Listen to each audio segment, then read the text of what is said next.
안녕하세요. 김정아입니다. 네, 오랜만에 인사드립니다. 7월 달이 많이 바쁘죠? 네, 지금 탈북단체들 검사, 조사 이런 문제가 상당한 이슈가 되죠. 제가 운영하는 탈북여성인권단체인 통일만연합회도 역시 피해갈 수가 없었던 문제였습니다. 그래서 지금 상반기에 사실은 한 500명 정도의 대형 프로젝트를 비공개로 제가 진행하고 있었습니다. 그걸 마감하는 시기가 바로 7월 중순부터 7월 달에 본격적으로 진행됐는데 7월 중순부터는 제가 도저히 시간을 낼 수가 없었더라고요. 거기에다 지금 엎친 데 덮친 격으로 통일부 지금 감사까지 내려오고 재단 감사만 한 3번을 지금 받는 것 같아요. 그동안 통일만연합회가 정부 지원 예산을 정직하게 운영하면서 진행해와서 별 큰 문제는 없지만 그래도 그 감사라는 압박이 상당히 단체를 운영하는 입장에서는 큰 압박감이 오는 거죠. 어쨌든 그렇게 통일만연합회 일로 도저히 시간을 낼 수가 없어서 한 2주 동안 제가 거의 영상을 못 올린 것 같습니다. 그래서 지난주 같은 경우에는 북한 관련된 영상들을 제가 많이 편집해서 틈틈이 편집해서 편집 시간이 생각보다 빨라요. 그거는 제가 직접 영상을 촬영하는 거 아니고 제가 직접 주제나 많은 것을 물론 정하기는 하지만 모든 영상 편집을 남한테 맡기지 않고 제가 직접 다 하기 때문에 상당한 시간들이 많이 요소되는데, 그래도 지난주에 올린 영상들 같은 경우는 북한이 제작했던 영상들을 그 밑에 그냥 자막만 간단하게 달면서 그 영상에 대한 해설 설명을 올리는 방법으로 올렸는데 조금 몇몇 분들이 좀 오해를 하신 것 같습니다. 북한 영상을 올리니까. 그래서 지난 한 주에 구독자만 그저 한 40명이 지금 빠져나간 것 같아요. 좀 놀랬어요. 당황하기도 하고 이 문제 빨리 수습은 해야 되는데 저는 바빠서 시간 낼 틈도 없고. 그런데 지난주에 제가 올렸던 북한 영상들 같은 경우는 제가 분명히 말씀드리자면, 북한이라는 나라가 대한민국의 주적으로 헌법에 명시되어 있는 이상 우리는 북한에 대해서 더 정확히 알아야 북한을 상대할 수 있다고 저는 생각합니다. 그 생각은 지금도 변하지 않고요. 그래서 북한의 정치 사상적으로 솔직히 선전 내용 비슷한 내용들은 상당히 뽑았지만 민족성이라든가 같은 민족이라는 건 우리가 싫어도 어쩔 수 없는 현실이잖아요. 그런 부분에서 북한의 민족적 역사에 관련돼서 그들이 어떤 교육을 하는지, 그들만의 고유함을 갖고 있기 위해서 그들이 무엇을 노력하는지 같은 다양한 부분들을 제가 영상을 좀 올렸고, 특히 백두산 화산 문제 같은 경우에는 우리 국민들도 상당히 궁금해하고 많은 세계적인 이슈가 되지 않습니까? 그런 문제에 대해서 누구보다도 북한을 소유하고 있는 북한 입장에서 편집했던 백두산 관련된 그 영상 같은 경우에는 우리에게는 어찌 보면 많은 정보를 주는 일이라고 저는 생각했기 때문에 올렸습니다. 그래서 지난주 영상 올린 부분에 대해서 많은 분들이 오해가 없으시길 바라고, 구독자가 이렇게 늘어나야 되는데 계속 빠지는 상황에서 제가 조금 더 많이 분발을 하겠습니다. 바쁘지만 인권활동도 하고 사업도 하는 상황에서 바쁘지만 유튜브는 제가 포기 안 하렵니다. 구독자에 연연하지 않고.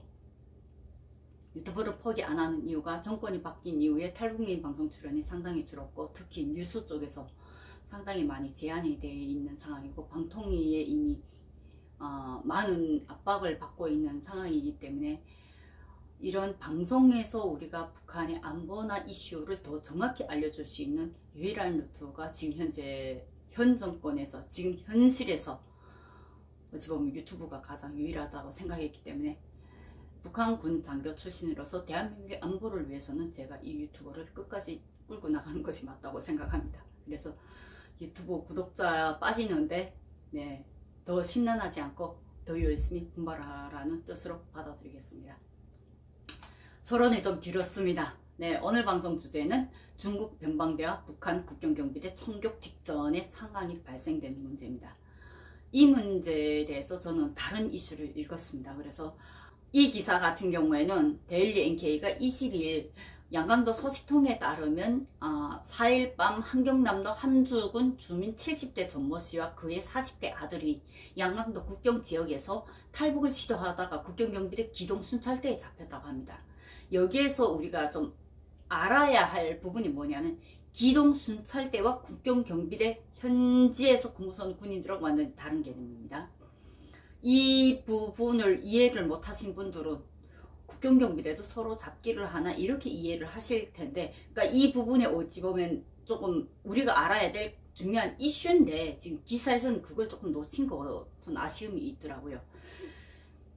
기사에서는 앞서 아버지 전씨 같은 경우에는 발열 증세로 코로나19로 의심 환자로 분류된 지 40일간 자가격리를 했는데도 나이 든 아버지가 아무런 치료도 받지 못하고 한 달이 넘도록 방치되어 있는 것이 화가 난 아들이 국가의 무책임함에 지나친 방역 대응에 환멸을 느끼고 아버지와 함께 탈북을 계획한 일이 사건의 발생입니다.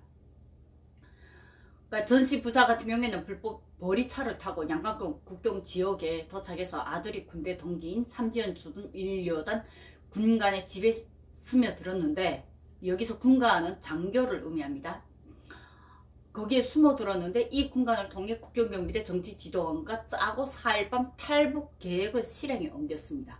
여기에서 잘 보게 되면 결국은 하사관들을 통하지 않고 힘이 좀 있는 장교들을 통했다는 겁니다. 그런데 이들이 잡혔어요. 여기에 어찌 보면 모순이 있다는 겁니다. 아버지 전씨 같은 경우에는 정치지도원과 따로 오토바이를 타고 아들은 정치지도원이 붙여준 하전사와 함께 빠른 길로 걸어서 각각 약속된 장소를 향했는데, 아들이 일행이 약속된 장소에 도착한 지 한참이 지나도 아버지가 오지 않아서 하전사 같은 경우에는 이 아들을 인도했던 하전사 같은 경우는 근무 교대 시간이 다가왔기 때문에 먼저 중국과 건너 있으면 아버지를 나중에 보내주겠다 이러고 이 아들을 먼저 국경으로 넘겨보냈답니다. 이후에 아버지가 늦게 도착해서 하전사와 함께 아들이 강에 있는 강 건너로 막 강에 들어서는 순간에 경비여단 기동대가 예기치 않게 나타나 총기를 휘두르며 현장을 덮쳤다고 합니다. 여기에서 임의의 구역을 순찰하는 국경경비대 여단 기동대라고 했는데, 이게 어찌 보면 이 사건의 가장 팩트입니다. 국경경비대 군인들, 지금 이 아버지와 아들, 이 부자를 인솔한 정치지도원과 하전사 같은 경우에는 그 지역에 주둔하는 국경경비대 군인들입니다. 그러면 주둔하는 국경경비대 군인들 같은 경우는 그 지역 사람들하고 함께 살아야 할, 서로가 함께 살아나가야 할 윈윈하는 관계이기 때문에 서로가 서로를 감싸줄 수밖에 없어요.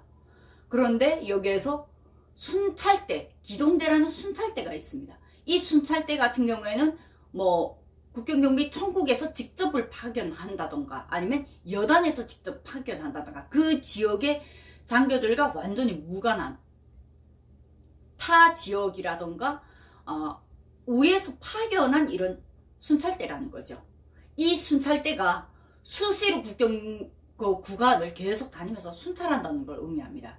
전에 같은 경우에는 어떤 상황이 있었냐면 중대의 순찰을 대대가 검열을 했습니다. 그리고 여단이 검열할 때 사전에 항상 검열을 내려올 때면 그 순찰대 같은 경우에는 대체로 장교들로 구성이 돼 가지고 대체로 내려오게 되면 여단 본부라던가 중대 본부에 와서 주둔하기 때문에 지휘관들이 어느 정도 그 상황을 다 압니다. 야, 지금 검열기관이 움직이면 안 돼.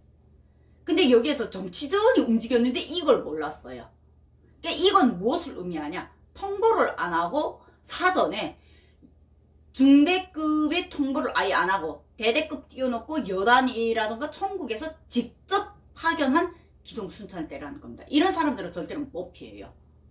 지금 여기에서 지적한 게 바로 그거거든요. 이 두 가지 완전한 차이점이 있습니다.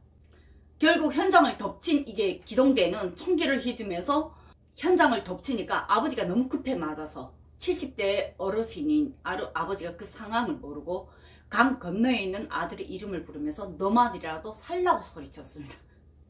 문제는 여기서 걸린 겁니다. 그 다음에 기동대는 강 건너에 아들이 있는 걸 그때야 파악을 하고 다시 중국 측으로 넘어가서 무장한 채로 병력이 그대로 중국 땅에 들어가서 중국 땅에 있는 아들을 납치해서 끌고 다시 북한으로 넘어왔다는 겁니다. 그런데 이 일이 있고 난 뒤에 중국의 국경 경비 담당하는 변방대가 발칵 뒤집힌 사건이 또 다른 문제로 번졌다는 겁니다. 여기에서 문제가 뭐였나요? 무장한 북한 국경 기동대가 국경을 넘어서 탈북자를 잡겠다고 중국 땅에 무장 한 채로 들어갔다 나왔다는 겁니다. 이 변방대 같은 경우에는 사건 발생 다음 날인 5일에 국경에 설치된 CCTV를 통해 무장한 북한 군인들이 자국 영토로 넘어온 것을 확인했는데, 이 사안이 윗선에까지 보고되면서 해당 지역 경계 근무를 맡은 변방대 책임자가 경비를 소홀히 했다는 잘못으로 불려가 책임 추궁을 당하고 처벌까지 받게 됐다는 설명입니다. 변방대하고 국경경비대가 원래는 윈윈해야 되는 사이였어요. 그리고 그전에도 많이 윈윈했지만 또 서로가 또 주목을 휘두르는 사건도 상당히 많았습니다. 변방대도 무장을 한 채로 북한 국경에 넘어간 적도 예전에 많았고, 북한 국경경비대도 예전에는 무장 한 채로 그쪽으로 넘어간 상황도 상당히 많았습니다. 그런데 지금의 이 기사는 오늘날의 현재 두만강의 국경은 다른 상황을 말해준다라는 것을 보여주는 기사라고 저는 생각합니다. 이에 그 지 아래에 있던 변방대 병사들이 앙심을 품고 이튿날인 6일 강가에나 북한 측 국경경비대 대원들을 향해 너희 조선은 우리가 강에 내려가지도 못하게 하면서 왜 무장한 군인들까지 보내서 사람을 잡는가, 공식적인 절차대로 우리에게 통보를 하면 될 일이 아니냐 라면서 거센 항의를 하는 일이 벌어졌다고 합니다. 이 때문에 강을 사이에 두고 중국 변방대와 북한 국경경비대가 충돌 직전까지 가는 험악한 분위기가 연출되기도 했고, 양측이 서로 손가락질하고 욕설을 하고 돌을 던지는가 하면 심지어 총구를 겨누는 위협적인 행동까지 해 팽팽한 긴장감이 돌았다는 것이 소식통의 전언이라고 합니다. 이와 관련해서 소식통이 한 말은, 이를 두고 국경경비대 군인들은 북남서해 해상 전투, 한국어로는 연평해전이죠, 같은 사태가 조준간에 벌어질 듯 했다고 그때 당시 긴장감을 전했습니다. 해당 사실이 국가보위성까지 보고됐으나 국가보위성은 오히려 무장 한 채 중국으로 건너간 기동대 군인들과 이를 지시한 대대보위지도원이 긴박함 속에서 사건을 잘 처리했다고 높이 평가하고 모범으로 내세운 것으로 전해졌습니다. 결국은 행정을 무시하고 정치와 행정보다도 보위부가 상당한 권력을 가지고 뒤쫓아다니면서 감시를 하고 있다는 것을 이 한 줄에서 우리는 볼 수가 있겠습니다. 오늘 국경경비대 이야기, 국경경비대 지금 두만강 상황에서의 어떠한 상황으로 진행되는가. 제가 넘을 당시에는 중국에 CCTV도 없었고 철조망도 아무것도 없었습니다.